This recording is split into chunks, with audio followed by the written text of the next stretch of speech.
वाला पेपर है और ये पेपर हुआ था 11 से 12:40 तक, 1 घंटे का 100 MCQs आए हैं। ये आपको अवेलेबल मिलेगा। अब इसमें अगर हम देखें ना तो narration, active voice, passive wise आपको मिलेंगे। जैसे क्वेश्चन नंबर 9 है, यहाँ पे आपको नज़र आएगा क्वेश्चन नंबर 9, ये एक्टिव वाइज पैसिव वाइज है। उसके बाद यहाँ 11 वाला भी है और 12 वाला आप देख लें, ये आपका चेंज द वाइस है, ये भी चेंज ऑफ वाइस है। उसके बाद ये भी चेंज द फॉलोइंग सेंटेंस, ये डायरेक्ट इनडायरेक्ट है। 13, ये 14 डायरेक्ट इनडायरेक्ट है। 15 डायरेक्ट इनडायरेक्ट है। उसके बाद ये 16 है। इसी तरह 17 अगर आप देखेंगे ये कंपाउंड कॉम्प्लेक्स सेंटेंस है। तो ये ओवरऑल आपको वहीं से मिल जाएगा, ठीक है। उसके बाद ये एरर डिटेक्शन वाले क्वेश्चन है और नीचे फिर कुछ वोकेबलरी है, फिर बेसिक मैथमेटिक्स है और उसके बाद आपका ये जीके का पार्ट है, ठीक है। तो इसी हिसाब से आपको सारा जो भी पेपर है असिस्टेंट का इसी हिसाब से आएगा और ये आराम से बैठ के तैयारी करें। जो हमने आपको कोर्स दिया है उसी पे आप फोकस करें, इंग्लिश ज़रूर कवर करें सारे के सारे। आप इंशाल्लाह आपकी टेस्ट ज़रूर पास होगी। मैंने आपको बार बार यही कहा था कि इंग्लिश को ज़रूर टाइम दें आप। अस्सलाम वालेकुम दोस्तों, जैसा कि आपको पता है आज सीसी की स्क्रीनिंग की टेस्ट थी और काफ़ी कैंडिडेट परेशान हैं कि हमारा पेपर अच्छा नहीं हुआ। अच्छा, अगर देखा जाए तो एरियाज़ को अगर आप देखें ना, नरेशन आपको पता है कि नरेशन आई है, एक्टिव वाइज, पैसिव वाइज आए हैं, एरर डिटेक्शंस आए हैं, बेसिक चीज़ें हैं।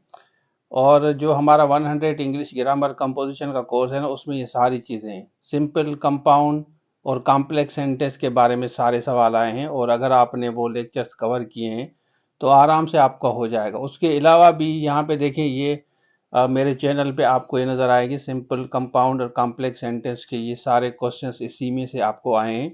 उसके अलावा नरेशन की भी कुछ हमने वीडियो रखी है, हालांकि डिटेल वीडियोस तो हमारे ज़ाहिर है एप्लीकेशंस पे जो कोर्स दिया है, क्योंकि असिस्टेंट में 40% भी इसी तरह का आएगा। तो आपको ये चीज़ें ज़रूर कवर करनी चाहिए। आपको नरेशन कंप्लीट आनी चाहिए, सिंपल, कंपाउंड और कॉम्प्लेक्स सेंटेंस आपको आने चाहिए, एक्टिव वाइज, पैसिव वाइज आने चाहिए।